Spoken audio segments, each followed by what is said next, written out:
opening up, not only with the people that we talk, the market that we are trying to understand, but also our minds. Open up and build empathy with your outside world. Typically, the design thinking process starts with no idea. You know? That means sometimes you are looking for an idea for a specific usage. Let's take the fintech sector. A bank is looking for a specific idea but we are in the banking sector already. Design thinking is wider. Design thinking is the world.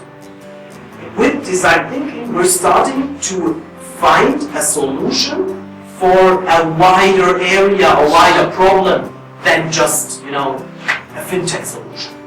So we start very wide. And by the way, it can also be very specific. I mean, I did design thinking workshops where in Germany a group of people they had the task to find a solution for mobility concepts, new mobility concepts within cities like Berlin, Munich, and stuff like that. So that is it is a field already, but very open. So and then you go out and start interviewing people, gather information. So this is what we're doing here. We're trying to build empathy with, or create empathy with our outside world and find a potential customer. So after that, we define. This is also what you did today. So we're narrowing the process. And after that, we're creating the first ideas. Also, you had, of course, for you guys, the task was very clear: design a wallet. So, but also you designed a solution for the wallet for your potential customer. The ideation process here within the design thinking process is also typically much wider. You have a lot of ideas, you have a lot of solutions, you have a lot of aspects of ideas, so you're getting very small. It's not a big idea that you have, not only one, that you're trying to test with your outside world, because this is then already the next step. So you have different ideas. You're also going out again, talking to people, present it, and with that also create first prototypes. You create prototypes also like you did. You sketch something, you show it to the people, you collect the information that you need for the next step, all the feedback, and so on. And with that, and basically this is what we're doing all the way here throughout the process, we are testing up and down, testing different solutions, testing different ideas. And hopefully then we got the right answer for the right solution, for the right market, for the right why. And then we're throwing it out in the world. This is basically a design thinking process, and this is a lot of work. This is not being done in 2 weeks or so. We're talking about months. Okay. Any questions?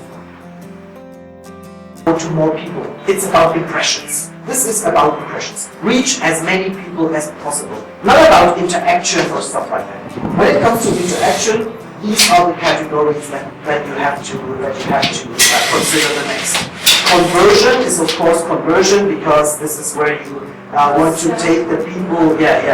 Where it is about not creating leads, it's about generating sales. Okay.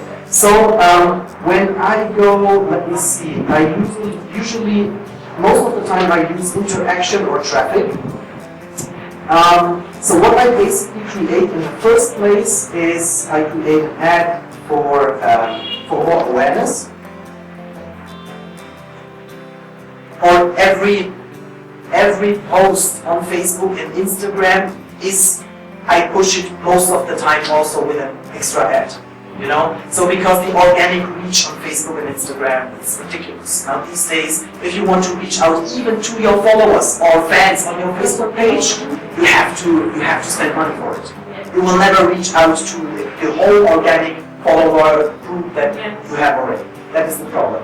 So basically, here on the top it says custom audiences. You can create custom audiences, but this is something different than saving a target group. So what you do here is you select the target group, mine is, for example, in Germany, or most of the time I also select Nigeria and Ghana. You select age and so on. I think most of you know this one, right? Okay. So then you can save that target group here. And then it's saved. And then you can use line to, you try to reach out as, or you try to get as many impressions as possible.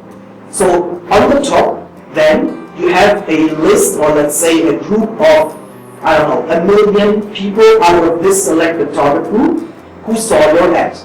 So, and then what you can basically do next is select a custom audience. So I got my custom audiences already here.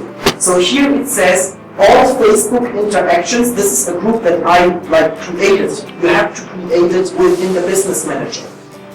These are all Facebook interactions with the last 365 days.